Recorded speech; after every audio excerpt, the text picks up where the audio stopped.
அனைவருக்கும் வணக்கம். முதல் முறையாக நமது பள்ளி ஒரு பட்டிமன்றத்தை ஏற்பாடு செய்துள்ளது. இந்த பட்டிமன்றத்திற்கு சிறப்பு விருந்தினராக வந்திருக்கும் பள்ளியின் தாளர் அவர்களுக்கும், பள்ளியின் முதல்வர் அவர்களுக்கும், ஆசிரியர் பெருமக்கள் அனைவருக்கும் எனது முதற்கண் வணக்கத்தை நான் தெரிவித்துக் கொள்கிறேன். பட்டிமன்ற தலைப்பு என்னவென்றால், ஒரு மாணவனின் முன்னேற்றத்திற்கு பெரிதும் துணை நிற்பவர்கள் பெற்றோர்களா அல்லது ஆசிரியர்களா? இன்றைக்கு மாணவர்களுக்கு பெற்றோர்களோட அருமையும் தெரியல, ஆசிரியர்களோட அருமையும் தெரியல. இந்த பட்டிமன்றம் மூலம் ஒரு சில நல்ல கருத்துக்களை கூறி அவர்களை மாற்ற வேண்டும் என்பதுதான் இந்த பள்ளியின் நோக்கமாகவே உள்ளது. அதற்காகவே இந்த பட்டிமன்றத்தை ஏற்பாடு செய்துள்ளோம். பட்டிமன்ற பேச்சாளர்களை நான் அறிமுகப்படுத்துகிறேன். நமது பள்ளியில் 8ஆம் வகுப்பு பயிலும் மாணவிகளில் பெற்றோர்கள் அணிக்காக ரம்யா கார்த்திகா, அனுஸ்ரீ, அஸ்மிதாஸ்ரீ. ஆசிரியர்கள் அணிக்காக கிருஷ்ண லாவண்யா, வேணுகாஸ்ரீ, சிவகாமி. ஒரு மாணவனின் முன்னேற்றத்திற்கு பெரிதும் துணை நிற்பவர்கள் பெற்றோர்களே என்று பெற்றோர்கள் அணியிலிருந்து பேச வருகிறார் ரம்யா கார்த்திகா. அமெரிக்க மக்கள் அவர்கள் மொழியை உலக மொழி என்பார்கள். அரபு நாட்டினரோ அவர்கள் மொழியை கவிதை மொழி என்பார்கள். ஆனால் தமிழராகிய நாம் எத்திசை சென்றாலும் தாயோடு சேர்த்து தாய்மொழி என வழங்கும் மூத்த மொழியாம் தமிழ் மொழிக்கு என் வணக்கத்தை தெரிவித்துக் கொள்கிறேன். மற்றும் அமர்ந்திருக்கும் நடுவரவர்களுக்கும் ஆசிரியர் பெருமக்களுக்கும் என் வணக்கத்தை தெரிவித்துக் கொண்டு என் உரையை தொடங்குகிறேன். தாயாகி தந்தையுமாய் தாங்குகின்ற தெய்வம் அப்படின்னு சொன்னாரு வள்ளலார். அவர் கூட கடவுளோட கருணையை சொல்றதுக்கு தாய் தந்தையை தவிர வேற யாரும் இல்லை அப்படின்னு சொல்றாரு. நடுவர் அவர்களே, வீடுதான் குழந்தைகளோட முதல் பள்ளி, பெற்றோர்கள் தான் முதல் ஆசிரியர். குழந்தைகளுக்கு அன்பும் பாதுகாப்பும் உணர்ச்சி பூர்வமான ஆதரவும் முதல்ல வீட்டுல இருந்துதான் கிடைக்கும். பள்ளிக்கு வர்றதுக்கு முன்னாடி வாழ்க்கைக்கு தேவையான அடிப்படை விஷயங்களை கற்றுக் கொடுப்பவர்கள் பெற்றோர்கள் தான். பிள்ளைகளின் வெற்றி தோல்விகளில் தோள் கொடுத்து அவர்களுக்கு நம்பிக்கை அளித்து மன தைரியத்தை வளர்ப்பவர்களும் பெற்றோர்கள் தான். பிள்ளைகளின் திறமைகளை அடையாளம் கண்டு அவர்களின் கனவுகளுக்கு உந்து சக்தியாக அமைவதும் பெற்றோர்கள் தான். பிள்ளைகள் படிப்பதற்கு ஏற்ற பாதுகாப்பான மகிழ்ச்சியான சூழலை உருவாக்குவதும் பெற்றோர்கள் தான். நடுவரவர்களே, பெற்றோர்களின் நடவடிக்கை குழந்தைகளுக்கு நல்ல முன்மாதிரியாக அமைகிறது. அமைதியான சூழலில் உருவாக்கி படிப்பில் கவனம் செலுத்த பெற்றோர்களை குழந்தைகளுக்கு உதவுகிறார்கள். ஒரு வகுப்பறையில் உள்ள எல்லா மாணவர்களையும் ஒரு ஆசிரியரால் முழுமையா கவனிக்க முடியாத நடுவரவர்களே. ஆனா பெற்றோர்கள் தான் அவங்களோட குழந்தைகளை முழுமையா கவனிச்சுக்கிறாங்க. முன்னாடி எல்லாம் குருகுலத்துல 100 மாணவர்கள் படிச்சாலும் ஒரே ஆசிரியர் தான் எல்லாத்தையுமே கத்து கொடுத்துருவாரு. ஆனா இன்னைக்கு நிலைமை அப்படியா இருக்கு? ஒவ்வொரு பாடத்துக்கும் ஒவ்வொரு ஆசிரியர் இருந்தும் பெற்றோர்கள் அவங்களோட குழந்தைகளை டியூஷன்ல தான் கொண்டு போய் விடுகிறாங்க நடுவரவர்களே. எனவே மாணவர்களின் முன்னேற்றத்துக்கு பெரும் பங்கு பெற்றோர்களை வகிக்கிறார்கள் என்று கூறி வாய்ப்பிற்கு நன்றி கூறி அமர்கிறேன். நன்றி.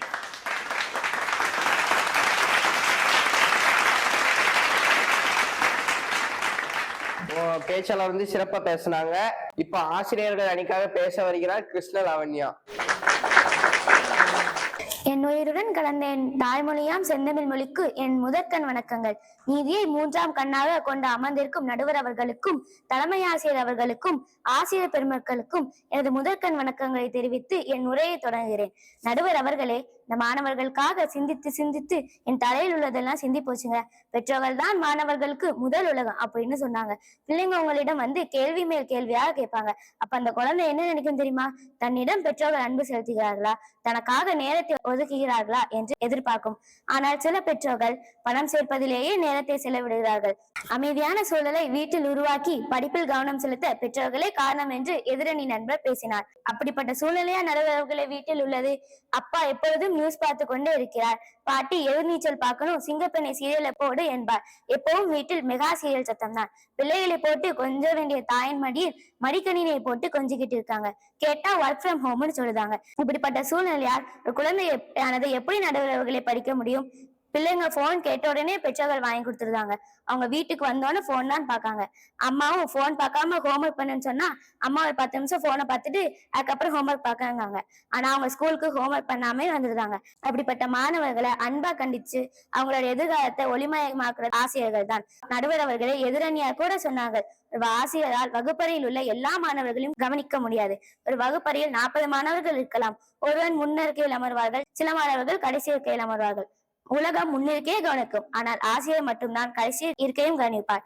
ஆகவே ஏணி போல தன்னிடத்திலே நின்று கொண்டு மாணவர்களை உச்சாணி கிளைக்கு ஏற்றிவிடும் ஆசிரியர்களே மாணவர்களின் முன்னேற்றத்திற்கு பெரிதும் துணை நிற்பவர் என கூறி என் உரையை முடித்துக் கொள்கிறேன். நன்றி, வணக்கம்.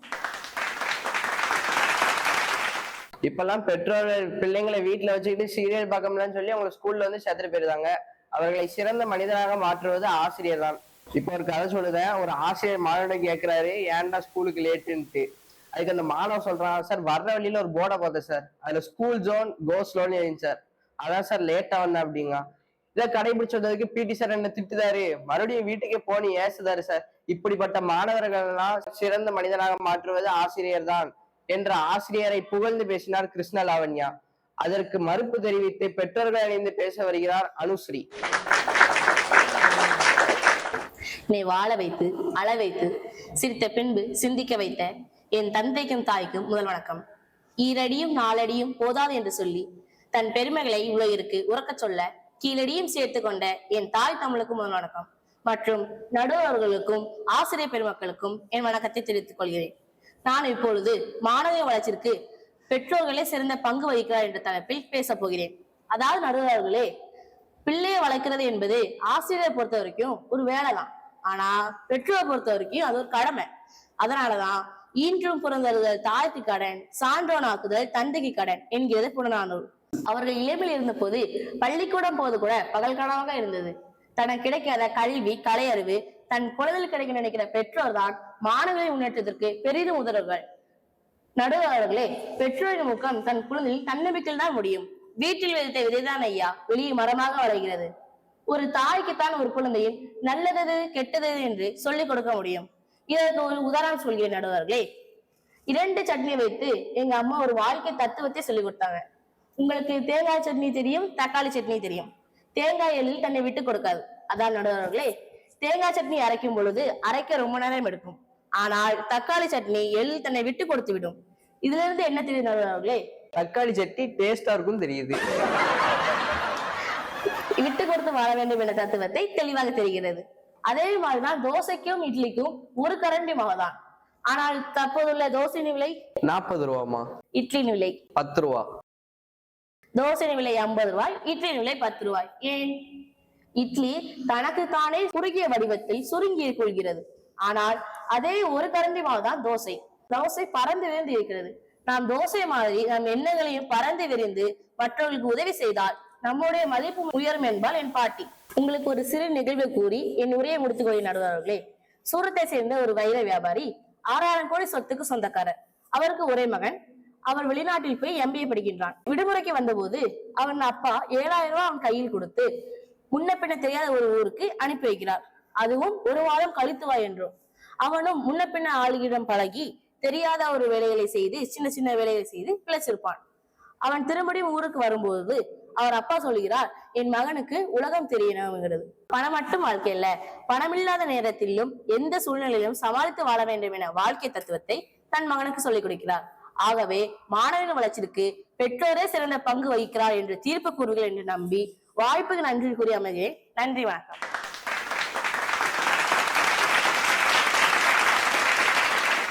இப்போ பெற்றோர்களை பேச்சாளர் சிறப்பா பேசுனாங்க. இப்போ அவங்க ஒரு இட்லி கதை சொன்னாங்க. இப்ப நான் ஒரு லட்டு கதை சொல்லுதேன். ஒரு ஆசிரியர் மாணவனிடம் கேட்கிறாரு, 10ல் 2 போச்சுன்னா எவ்வளோன்ட்டு. அதுக்கு அந்த மாணவன் சொல்றான், தெரியல சார் அப்படிங்க. மறுபடியும் அந்த ஆசிரியர், இப்போ உன் கையில ஒரு 10 லட்டு இருக்கு, அதுல உன் தம்பி 2 லட்டை புடுங்கிட்டு போயிட்டானா மிச்சம் உன் கையில என்ன இருக்குன்னு கேட்கிறாரு. அதுக்கு அந்த மாணவன், தம்பியோட மண்டை உடஞ்சிருக்கும் சார் அப்படிங்க. இப்படிப்பட்ட சிறப்பு மிக்க ஆசிரியர்களை பத்தி பேச வருகிறாங்க ஆசிரியர் அணியை சேர்ந்த வேணுகாஸ்ரீ. தித்திக்கும் தென்தமிழ் திக்கட்டும் பரவட்டும், முத்தமிழ் தாய்க்கு என் முதல் கண் வணக்கங்கள். அந்த காலத்துலலாம் பிள்ளைகளை பள்ளிக்கூடத்துல சேர்க்கணும்னா கையை தலை சுத்தி காலை தொட சொல்லுவாங்க. அப்பதான் பள்ளிக்கூடத்துல சேர்ப்பாங்க நடுவர்களே. ஆனா இந்த காலத்து பெற்றோர்களால் ஒரு பிள்ளைய கூட பார்க்க முடியல. அவங்க பாட்டு கை சுத்துற பிள்ளைய கூட ப்ரீகேஜில சேர்த்து விடுறாங்க. அவங்களுக்கு காலையில பாடம் சொல்லி கொடுத்து, அவங்களுக்கு ஸ்நாக்ஸ் கொடுத்து, அவங்கள தூங்க வைக்கிறதுக்குள்ள ஆசிரியர்கள் படும்பாடு பெரும்பாடு. நடுவர் அவர்களே, குழந்தைகளுக்கு பார்த்து பார்த்து ஹோம்ஒர்க் ப்ராஜெக்ட் கொடுக்குறாங்க. எது கொடுக்குறாங்க? அவனுக்கு சுயமா எல்லாம் யோசிக்க தெரியுங்காக கொடுக்குறாங்க. ஆனா அந்த பெற்றோர்கள் எல்லாம் செஞ்சு கொடுத்துடுறாங்க. அப்ப எப்படி அவனுக்கு எழுத்துக்களும் இன்னும் தெளிவா தெரியும்? ஆனா அந்த பெற்றோர்கள் குழந்தைகளுக்கு கைவலிக்க என்று நினைச்சு அவங்களே ஹோம்ஒர்க் ப்ராஜெக்ட் எல்லாத்தையும் செஞ்சு கொடுத்துடுறாங்க.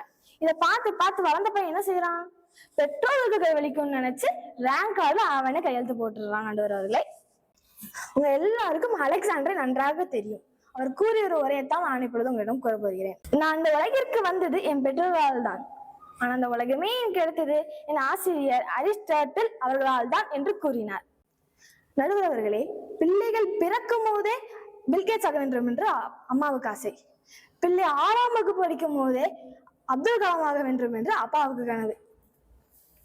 பள்ளியில் மட்டும்தான் நடுவர் அவர்களே மாணவனுடைய திறமையை அறிந்து அதை வெளிக்கொண்டு வராங்க. ஒரு ஆசிரியரால் மட்டுமே மாணவன் எது சிறந்து விளங்குகிறான், விளையாட்டா, ஓவியம் வரைவதிலா, எதிர் திறமையுடையவன் என கண்டுபிடித்து பல போட்டிகளில் பங்கு பெற செய்து வெற்றி பெற செய்வது ஆசிரியர் மட்டும்தான் நடுவர் அவர்களே.